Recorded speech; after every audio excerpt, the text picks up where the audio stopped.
বাংলাদেশের মানুষকে প্রতিশ্রুতি দিচ্ছি, আমার ভাই হাদি যেভাবে ইনসাফের লড়াই চালিয়ে গিয়েছে, আমি ওস্তাদ আব্দুল্লাহ আমার ভাইয়ের হাদির আদর্শ থেকে আমি এক ফোঁটাও চ্যুত হব না ইনশাল্লাহ, এবং হাদি ভাইয়ের বিচার আমি নিশ্চিত করব ইনশাল্লাহ। সবচেয়ে বেশি যে বাক্যটা শুনেছি সেটা হচ্ছে, ভাই আপনি হাদির বিচারটা কইরেন। এই বাক্যটা আমি সবচেয়ে বেশি শুনেছি। আমার ভাই হাদি, আমরা একসাথে লড়াই করেছি, ইনসাফের লড়াই। আমার ভাই হাদি এই নির্বাচনী ক্যাম্পেইনে আমার ভাই হাদি টাকা দিয়েছে। আমার ভাই হাদি এবং আমরা একসাথে ইনসাফের লড়াইয়ের জন্য আমরা যাত্রা করেছিলাম। আল্লাহ আমার ভাই হাদিকে শাহাদাত হিসেবে কবুল করেছে।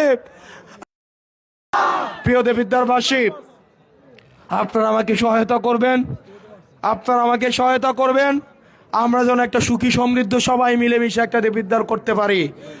আমার ভুল ত্রুটি থাকবে, আমার এই পথ চলার মধ্যে বিভিন্ন ভুল ত্রুটি থাকবে। আমার দুইটা চোখ, বিভিন্ন স্বার্থান্বেষী মানুষ আমার আশেপাশে নতুন করে যুক্ত হবে, যাদেরকে আমি এতদিন খুঁজে পাই নাই।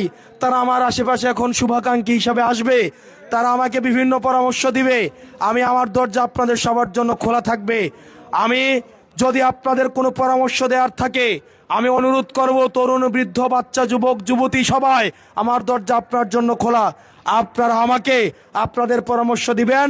আমি যদি কোনো ভুল করে থাকি, আমার এই ভুল আমার সামনে তুলে ধরবেন, আমি সেটা সংশোধন করব ইনশাআল্লাহ।